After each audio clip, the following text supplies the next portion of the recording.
Moi, je considère que le fait de faire du sport à ce niveau-là, et études et tout ce qui est mon travail, l'un dans l'autre, tout ça, c'est un équilibre de vie en fait. Si je faisais que de la thèse et que les cours, je pourrais pas le supporter. J'ai besoin, je dirais pas un défouloir, mais de me changer les idées en fait. Je fais du statique, je fais du set and rep, je fais du hand balancing aussi. Tous les jours après le travail, je vais à l'entraînement et ça me permet d'être entre guillemets le plus équilibré possible.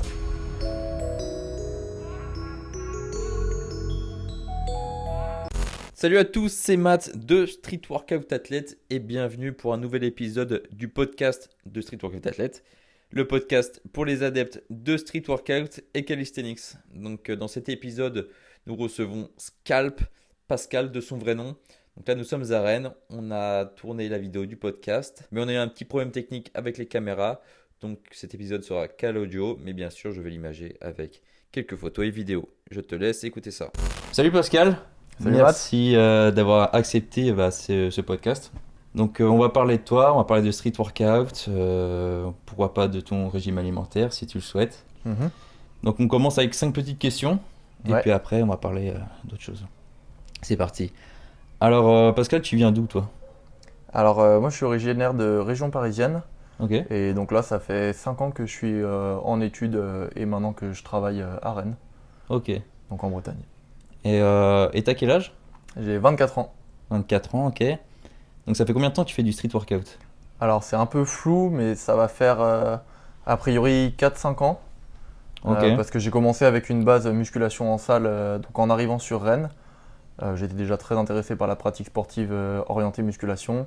Et après tu es allé vers le poids de corps. Et quoi. je savais que j'allais m'orienter vers le street workout. Ok. Donc là, voilà, ça fait 4-5 ans. Donc tu me parles de set and reps, ta spécialité du coup ? Ouais, donc je suis spécialisé en set and rep et street lifting, avec quand même une meilleure composante endurance, notamment pour donc pas de l'endurance sur des gros sets, etc., mais plutôt juste sur des max dead stop. Ok, ça marche. En traction dips essentiellement, pas trop muscle up. Pas trop muscle up. Non, pas trop muscle up. C'est quoi, c'est ton point faible ? C'est point faible parce que non travaillé. D'accord. Surtout. C'est pas ce qui te plaît le plus quoi. Ouais. Ok. C'est difficile de dire si c'est mon point faible, sachant que je l'ai tellement peu travaillé. D'accord. Et est-ce que tu fais de la compète du coup de set and reps ? Alors ouais, j'ai commencé, ma première compète c'était à la fédération en 2017, Ok. en septembre. Puis j'ai renouvelé l'année d'après et ensuite j'ai fait quelques compètes chez les Soldats du Quai à Lyon. Ouais, on s'était croisé là-bas justement Ouais, l'année dernière. à Ifindic, Ouais, donc qui est à aussi. côté de Rennes. À Rennes cette année. Et Ouais. puis là, depuis le confinement et tout le Covid-19, là pour l'instant c'est en repos. Mais du coup, tu continues les compètes quand même ou ? Ah a priori je continue les compètes. Ouais. Ok, ça marche. Alors, on va enchaîner sur la grosse question, donc la question que tout le monde se pose. Pourquoi tu as commencé le street workout ? Et plus tard, on va aussi te parler de pourquoi tu continues maintenant, quoi. Donc pourquoi tu as commencé ? J'ai commencé ma pratique de street workout certainement suite à visionnage de vidéos sur YouTube. Forcément. Bon, Hannibal Forking, hein, comme d'hab. Comme tout le monde, quoi. Voilà, puis là, je sais pas pourquoi, mais ça m'a toujours attiré en fait, le dépassement de soi et la maîtrise de son corps. D'accord. Donc de musculation au poids de corps, ça m'a toujours bien plus intéressé que de soulever de la fonte à la salle. D'accord, donc c'était peut-être le côté un peu plus artistique qui t'a plu Ouais, que il y a le côté perf ou qu'est-ce qui t'a plu ? Quel côté t'a plu en fait ? Moi, je vois par exemple, c'était vraiment le côté artistique qui m'a plu. J'ai commencé avec le freestyle, tout ça. Ouais. C'était le côté plus artistique qui m'a plu, moi. Le côté maîtrise de son poids de corps et donc pouvoir faire des mouvements qui sont jolis avec son corps, donc quand même artistique, m'a beaucoup intéressé, mais j'ai très vite commencé en fait les tractions. Je sais pas pourquoi j'ai eu. Ok, donc t'as eu ce coup de cœur là pour les tractions quoi. J'ai eu un coup de foudre avec les tractions, donc j'en ai fait plein. Et puis après, je suis resté quand même pas mal là-dedans parce que je m'y suis plus. Donc c'est vrai que j'ai peut-être pas fait autant de figures que ce que je pensais au départ. D'accord. Et donc je suis resté très longtemps quand il est dans le set and rep, au moins 3 ans. Ouais. Ok. Donc là à côté tu fais du set and reps, mais tu fais aussi d'autres aspects. Enfin, t'as ta spécialité c'est 7 reps, mais est-ce que tu fais autre chose? Tu fais aussi du statique, je sais que tu fais des handstands, tout ça. Ouais, donc là, ça fait. Donc sur les 4 ans que j'ai commencé, j'ai dû faire 2-3 ans de pratique, 2 ans et demi au moins de pratique où c'était uniquement 7 reps et street Ok. lifting. Donc d'abord 7 reps, puis forcément, quand j'ai évolué, j'ai pu passer au street lifting aussi. Donc avec des entraînements qui commençaient par street lifting, puis quand j'étais trop claqué, tu continues Est-ce en que tu 7 peux reps. nous expliquer en quelques mots le street Ouais. lifting pour les gens qui Alors, ne sauraient pas ce que c'est? ouais, bah alors le 7 rep déjà, c'est des répétitions de mouvements poids de corps sous forme de plusieurs séries. Donc c'est pour ça 7 séries, N rep Mhm. et répétitions. Donc on fait des séries de répétitions, traction, dips, muscle up, pompe, etc. Donc avec des mouvements de base poids de corps. Et le street lifting, c'est exactement la même chose, mais en se lestant. Voilà, Donc lifting. on rajoute une ceinture avec des poids, des kettlebells, des poids Et il y de a aussi salle. du squat dans le street lifting, non? Alors dans le sport du street lifting aujourd'hui tel qu'il est considéré, il y a du squat. Ouais, Il y a aussi même peut-être de temps en temps du soulevé de terre, mais je suis pas sûr, je suis pas assez connaisseur. ok, Et moi je me suis cantonné du coup uniquement aux tractions et aux dips d'accord. sur cette discipline. T'as un record à nous Alors communiquer? mes perfs en 7 rep et street lifting ou Ouais, bah oui, les deux. alors en traction, mon maximum, donc mon 1 RM, donc ça veut dire sur l'exécution de une traction, c'est 55. Donc pas mirobolant. D'accord, En dips, 85 kg d'additionnel. ok. En muscle up, 10 kg, donc quasiment rien. Voilà, c'est très léger. Hein. Le muscle up. Ouais. Pompe, j'ai jamais fait de max en RM, ça m'intéressait pas. Ok. Et après, là où je vais être un peu meilleur, donc ça va être sur du street lifting relativement léger, parce qu'aujourd'hui, les poids principaux, ça va être en traction. On fait des max à 32 kg en traction dead stop, Ok, et en dips à 48. Donc ce qui reste lourd pour moi. Et il y a des compètes de niveau entre guillemets intermédiaire en street lifting où les tractions vont être à 20 kg et les dips à 32. Donc en traction à 20 kg à IF Indic l'année dernière j'ai fait 18 répétitions dead stop. d'accord. Donc ça c'est mon meilleur, ma meilleure perf. Et ma meilleure perf en dips à 32 kg qui était à IF Indic aussi le même jour, c'était 27 répétitions en dead stop Ok. à 32. Ouais. Donc t'es quand même satisfait de cette perf? Ça va, c'est des perfs qui sont quand même correctes. Ouais. Et ensuite en 7 rep, donc là où je suis le meilleur, traction, le mieux que j'ai passé en compète, c'était 34 dead stop avec 33 validés, poids de corps. Ok. Et en dips, j'ai passé 51 dead stop. Voilà. Pas mal. C'est Après, pas mal. Après, moi, c'est pas ma spécialité, donc tu vois, Ouais. je peux. Enfin, maintenant, j'arrive à déterminer un peu plus l'effort parce qu'avant, j'y connaissais rien dans le Ouais. 7 reps. Je me suis beaucoup intéressé à ça quand j'ai vu que donc Florian Marek, avait été champion international à Burning Gate, c'était ça, Ouais. hein, 2019? L'année dernière, ouais, c'est ça, en Ok, 2019, en septembre. Tu vois, moi, j'y connaissais rien, ça me plaisait pas trop. Et j'ai eu des photos vidéos, j'ai vu qu'il y avait un Français et tout là-bas, tu vois. Je sais qui ce mec? Et là, je vois Flo Marek, et je me dis, Marek, c'est un peu breton, tu vois. Je me dis, c'est peut-être moyen. Et je vois qu'il vient. Attends, de Quimper, c'est ça? Ouais. Il venait de Quimper. Donc là, c'est à partir de ce moment-là que je me suis vraiment intéressé et que j'ai trouvé ça plus impressionnant. Et après, justement, tu vas nous dire quelle compète tu préfères dans le 7 reps.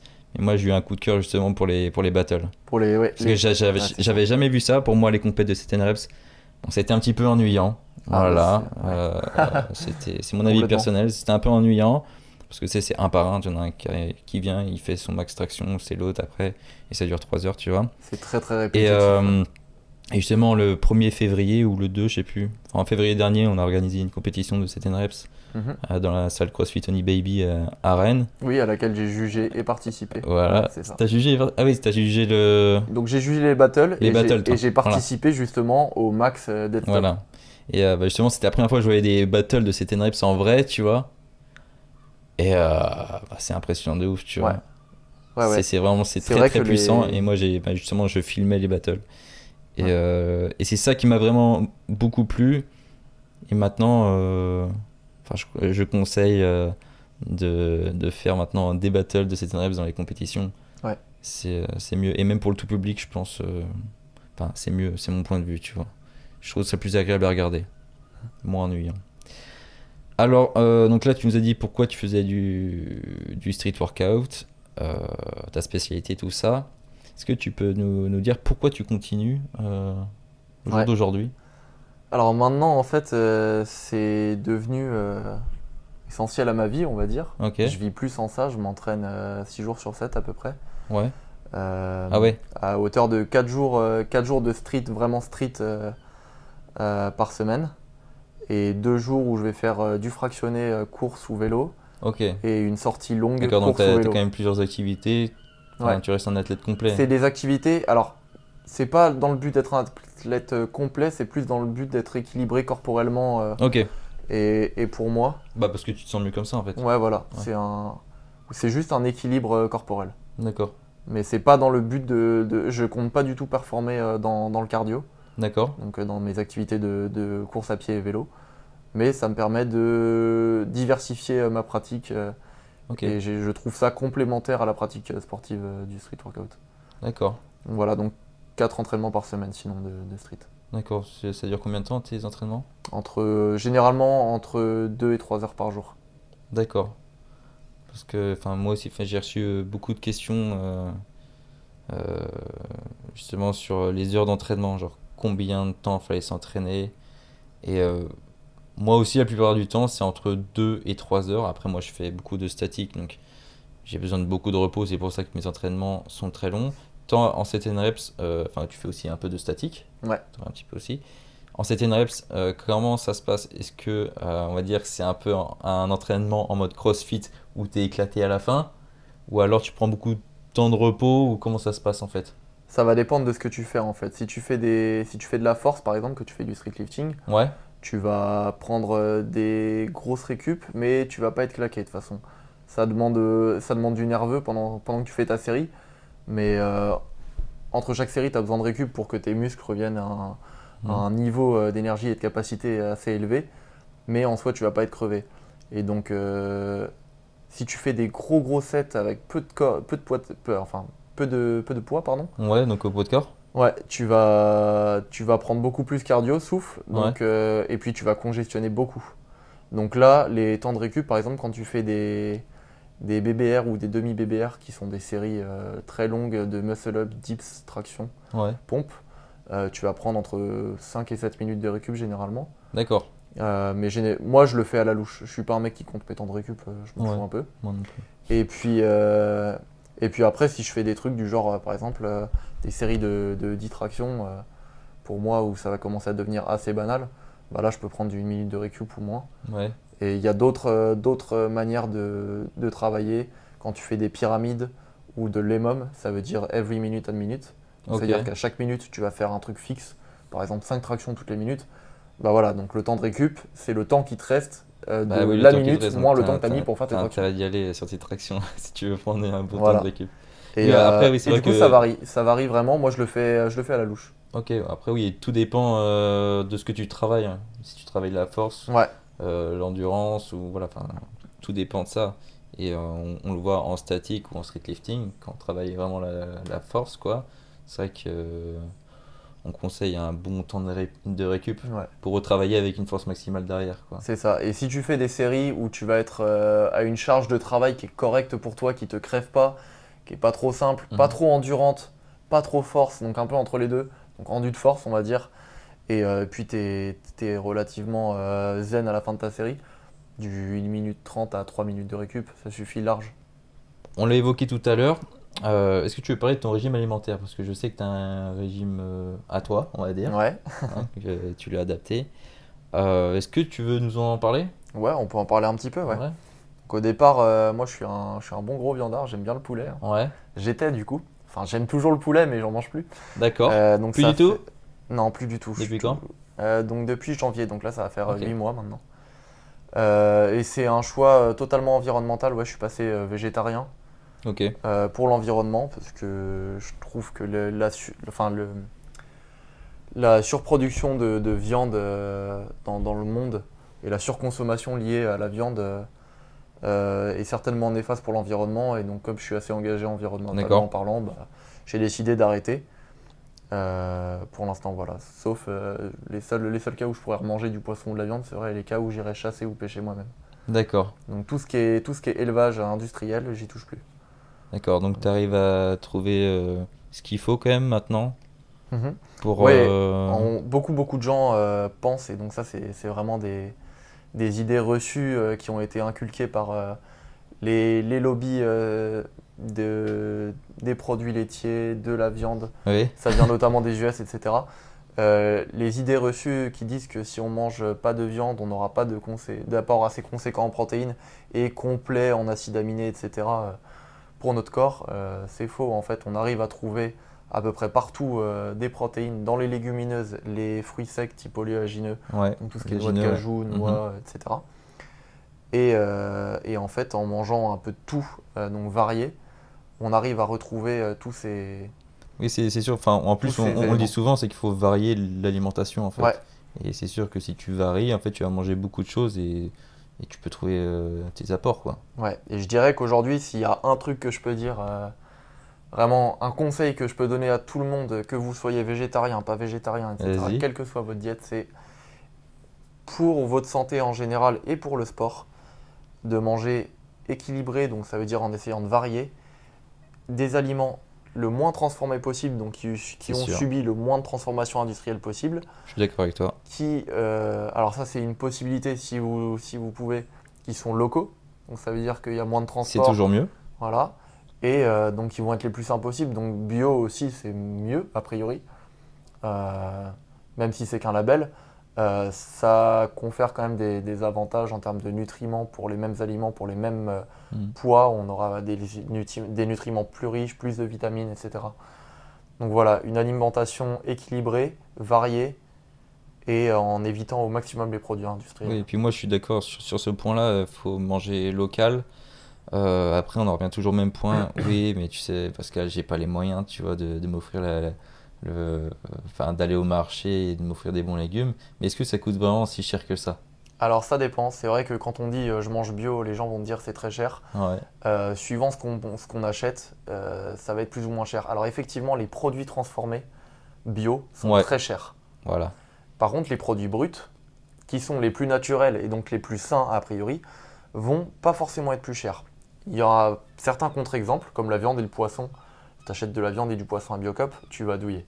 Ah ouais? Mais pour moi qui suis pas végétarien, franchement, il n'y a pas une grosse différence.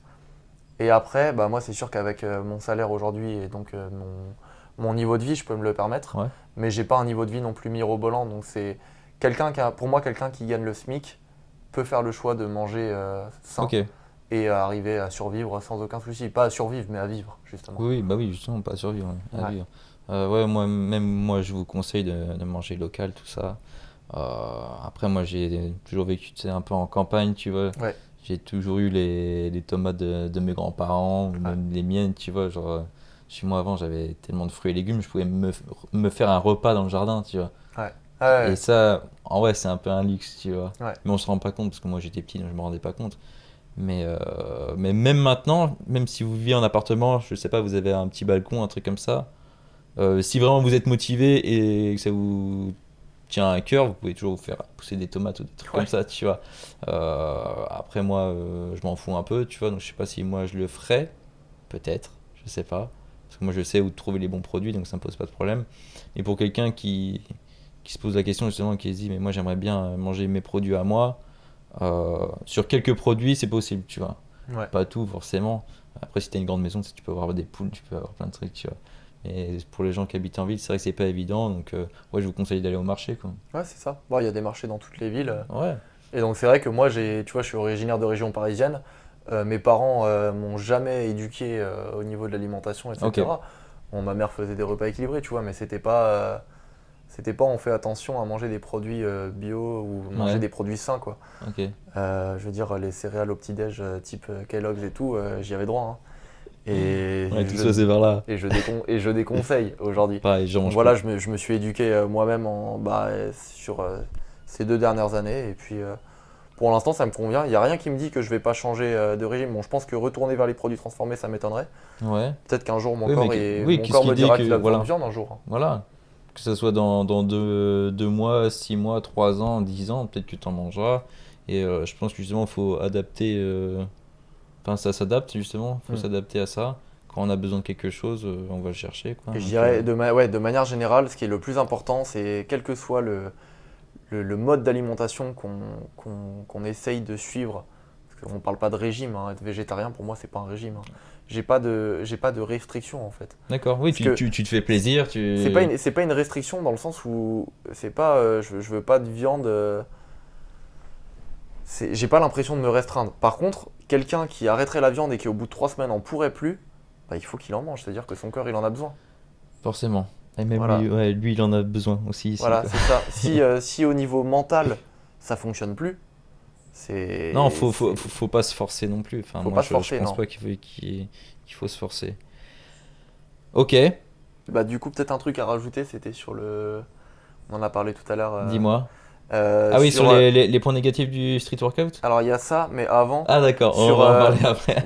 qu'est-ce qui est possible. Enfin, comment est-ce que j'associe street Ah oui, donc d'accord. avec autant de charges de street par semaine. Donc là, Oui, parce que alors on a dit 6 jours sur 7 à hauteur de 2-3 heures par jour. Donc je suis entre 12 et 18 heures. voilà, donc tu fais quoi à côté? Tu fais quoi dans la vie? Moi, j'ai fait des études de relativement haut niveau. Donc j'ai fait l'ENS pour ceux qui connaissent. Donc j'ai passé l'agrégation de sciences industrielles. Donc c'est tout ce qui est méca et élec. Et donc l'agrégation, pour ceux qui ne connaissent pas, c'est le concours d'enseignement du plus haut niveau. Donc il y a le CAPES et l'agrég niveau au-dessus qui te met un échelon au-dessus. Donc en termes de grille de salaire, tu es au-dessus aussi. Donc voilà, j'ai passé mon agrégation il y a 2 ans maintenant, quand j'avais 22 ans, en sciences industrielles. J'ai été reçu et donc maintenant j'ai fini mes études dans mon ancienne école, l'ENS, Mhm. à Rennes. Et là en fait je suis en doctorat. Donc j'ai fini ma première année de doctorat à Rennes et je continue en deuxième année. Donc là je commence ma deuxième année dans quelques jours en septembre et à hauteur de 35 heures par semaine. Et en parallèle, j'enseigne à hauteur de 64 heures par an à l'ENS, donc mon ancienne école. Mhm.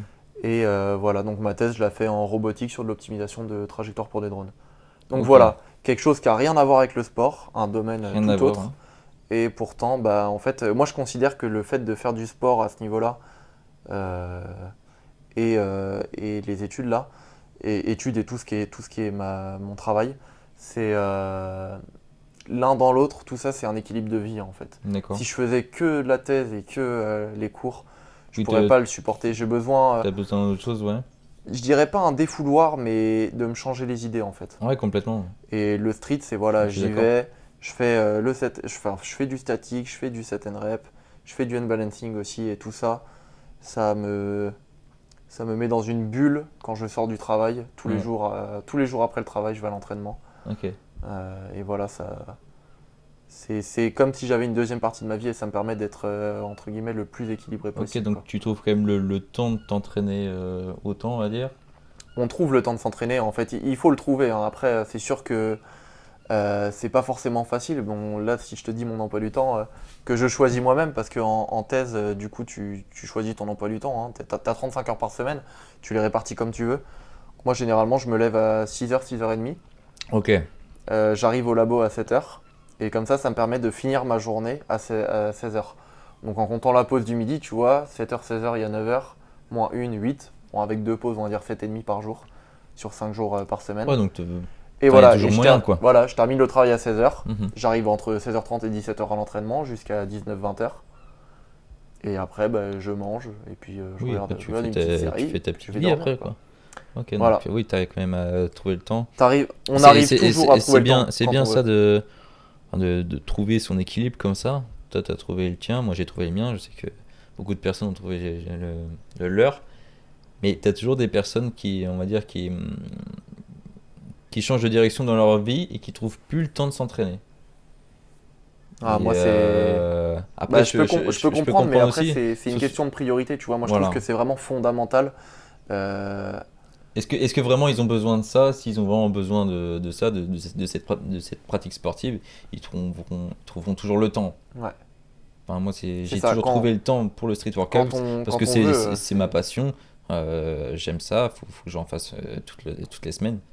Sinon, voilà, enfin, j'ai besoin de ça, sinon je me sens pas bien, tu vois. Donc, je trouve toujours le temps. Après, c'est sûr que si le gars ne trouve pas le temps, c'est peut-être que il a peut-être besoin d'autre chose, d'une autre Ouais. pratique sportive, Ouais. ou qui se force à faire du street workout, peut-être, j'en sais C'est rien. ça. Ouais. Après, c'est du cas par cas, tu vois, mais Mais si on veut vraiment faire du street, on peut. Ok, alors Pascal, je suis un débutant. Je viens de commencer le street workout et j'ai envie de me mettre dans le 7 reps parce que c'est ça qui me plaît. Est-ce que tu aurais des conseils à me donner?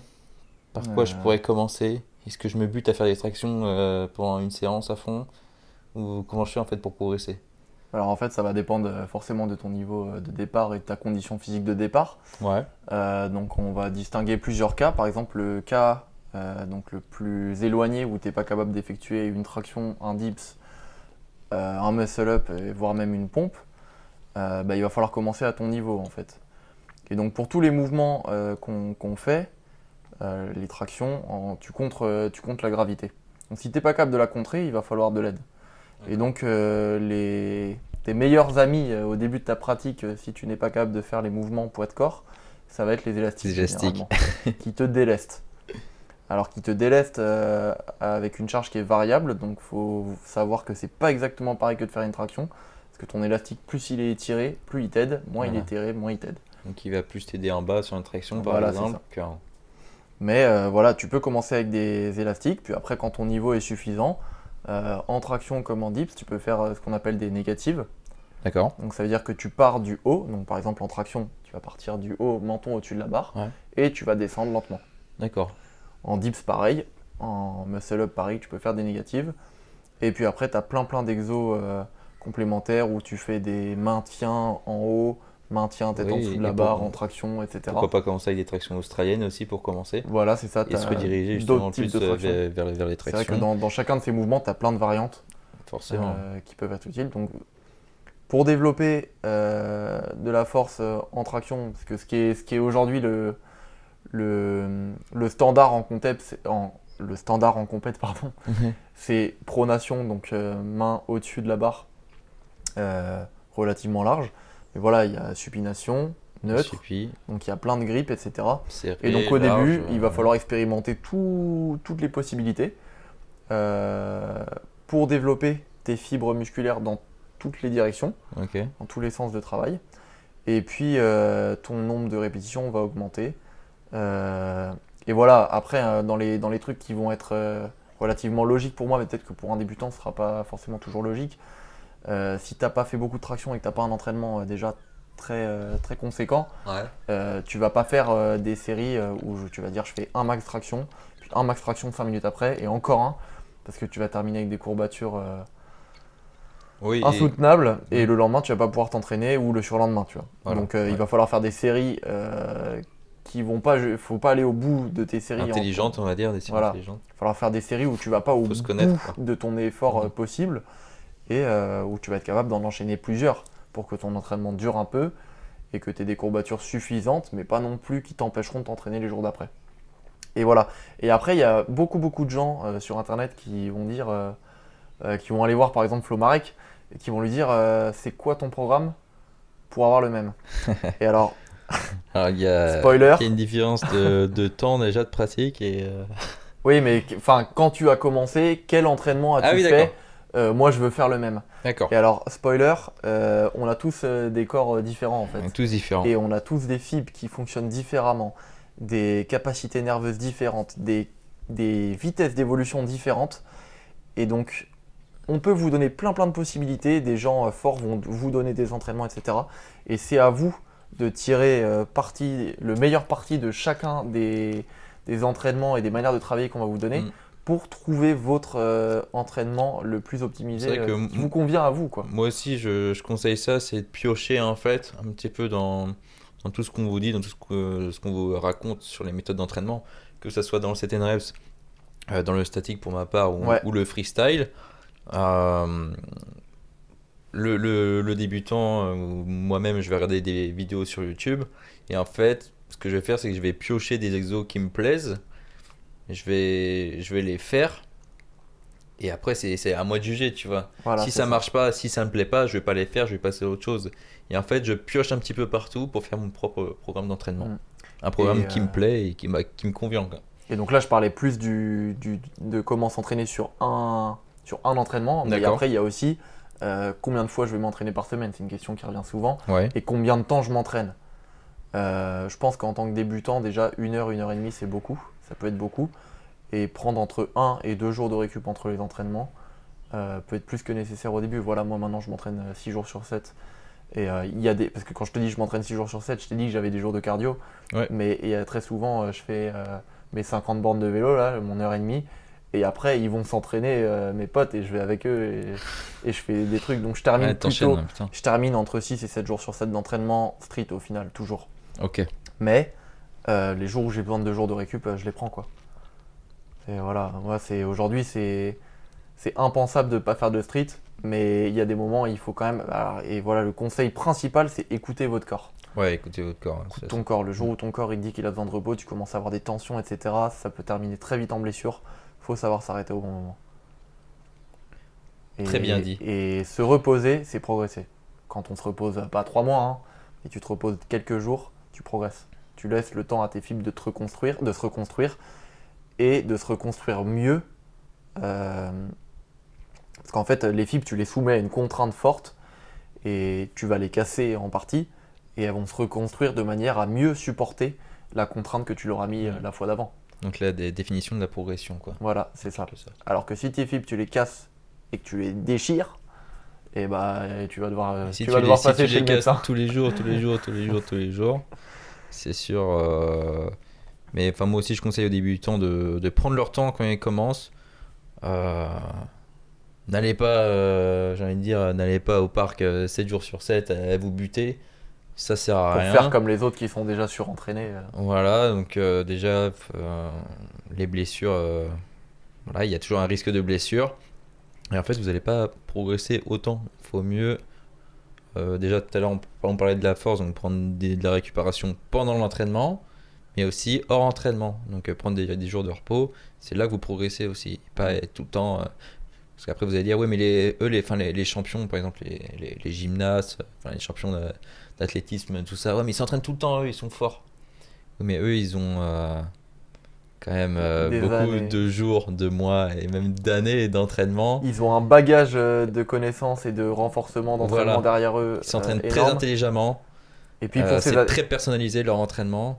Et en fait, on ne peut pas atteindre et pour ces un athlètes niveau d'entraînement comme pour ça. ces athlètes de très haut niveau aussi, et ce qui est différent du street workout, généralement dans ces sports-là, dans ces milieux-là, ils ont derrière eux des coachs, Ils sont suivis. Ils sont suivis, ils ont leur des masseur, ostéos, des ils ont kinés, tout. etc. Ils ont un suivi qui est énorme, quoi. C'est vrai que nous, dans le street workout, en fait, la plupart du temps, on n'a pas de coach. C'est un sport en développement, hein, c'est C'est normal. un sport en développement. C'est un sport très personnel. Parce que c'est vrai qu'il y a beaucoup d'athlètes qui s'entraînent seuls, mais d'autres avec des potes ou une vraie équipe. Bah tiens, toi justement, tu t'entraînes le plus souvent seul ou alors justement avec tes potes ou tu as une vraie équipe. Ouais, alors j'ai plusieurs réponses. J'ai commencé mes 2 premières années du coup de street où j'étais uniquement à la salle, Ok. dans une salle de muscu où je faisais 7 reps street lifting. Et donc là, c'était tout seul, vraiment tout seul. Mhm. J'étais très motivé. Ça te plaisait d'être tout seul pour t'entraîner? Ça me déplaisait pas en fait, à D'accord. l'époque, je connaissais que ça. Ouais. Et ensuite, à Rennes, j'ai fini par rencontrer des gens dehors avec qui j'ai continué à m'entraîner. Et puis maintenant, je m'entraîne essentiellement avec eux. Ça m'arrive d'aller à la salle tout seul parce que je suis toujours inscrit à la salle pour quand il fait trop froid l'hiver, hein. On va Forcément. pas se mentir. Et voilà.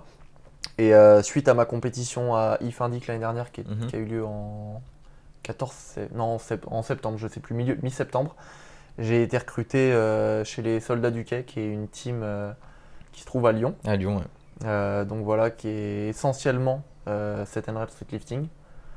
Ils sont axés vers ça et ils développent du coup le street et le sport en général sur la ville de Lyon, D'accord.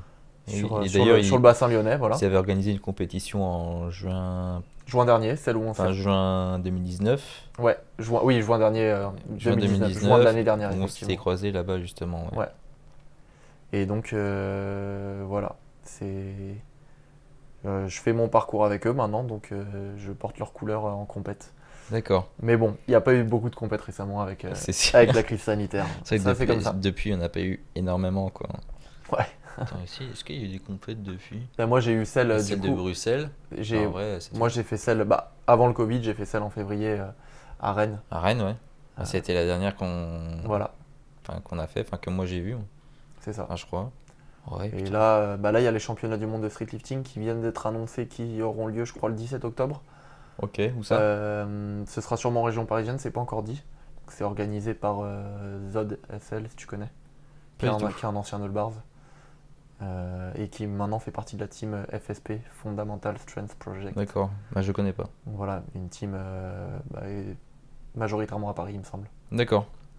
Voilà, et eux, ils sont très très axés sur le street lifting. Ok. Enfin, même que ça. Ah oui, que street. Ok. Qui pour eux est devenu un sport à part entière. Je dis pour eux parce que tout le monde n'est pas d'accord. Mais Oui, après chacun a sa vision. chacun a sa vision des choses. Ouais. Voilà. Pour terminer, Mhm.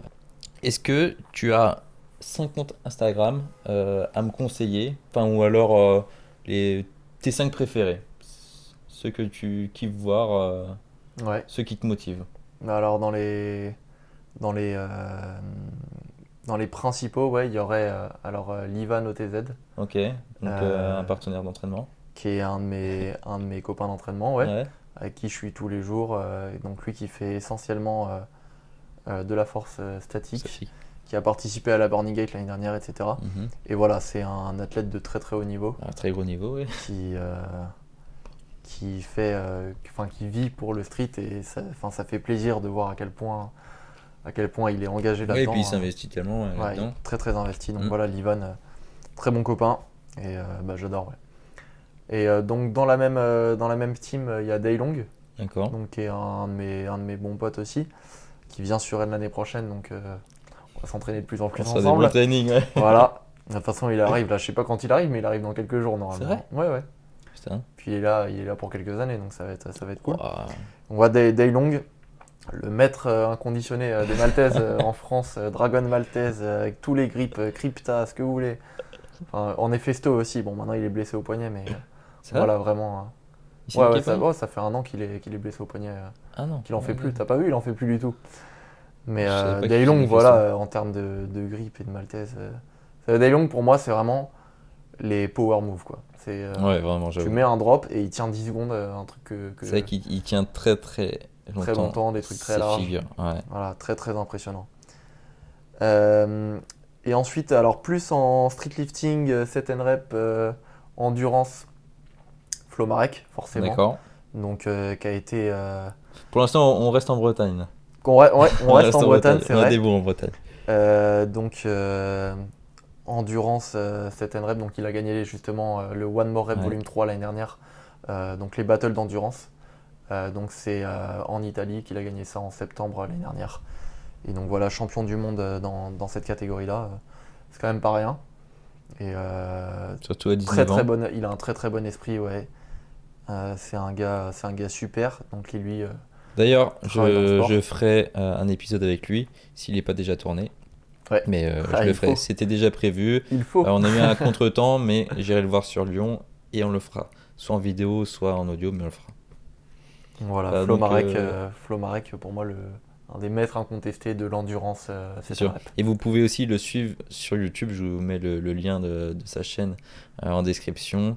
Il vous donne des conseils sur le street workout et surtout sur le set and reps. Comment progresser, quelle voie prendre, tout ça. Je vous conseille de Plein le de méthodes suivre parce d'entraînement. que justement, il a été champion international à la Burning Gate en 2019, Italie en 2019. Donc, c'est que des bons conseils à prendre. Ouais. Un quatrième compte Instagram. Un quatrième compte, ce serait Baki HD, donc de la SWAT Team, Ok. donc la même team que Flo Marek, qui est a priori, je dirais, la team qui a le plus de réussite en France depuis quelques années. C'est vrai, et qui représentent bien, Donc bien voilà, notre alors, sport et qui font beaucoup de choses pour notre sport. Baki, si vous voyez le manga, dites-vous qu'il est pareil dans la vraie vie. Que quand je lui ai serré la main pour la première fois à une compète de la Fédé, c'était. Il te l'a brisé. Ah non, il m'a pas brisé la main, Non. mais tu vois le bonhomme en face et t'as vraiment l'impression d'avoir un mec qui sort de manga, quoi, d'animé. Il est. Voilà, c'est un rhinocéros ce gars. Il est incroyable physiquement et en termes de perf aussi, voilà, il y a beaucoup de gens aujourd'hui qui lui se demandent s'il est dopé, etc. Ouais. Regarde ses photos quand il avait 11 ans et tu comprendras que le gars c'est juste un forcené de travail et D'accord. immense respect pour ce mec, vraiment. Et un dernier compte, donc on retourne plus du côté de, de la force et du handbalancing, parce que moi j'aime beaucoup le handbalancing, j'en pratique, je commence à en pratiquer pas mal maintenant. D'accord. Ce serait Ando 13, qui est de la team Outsiders, donc la même que Livan et Daylong.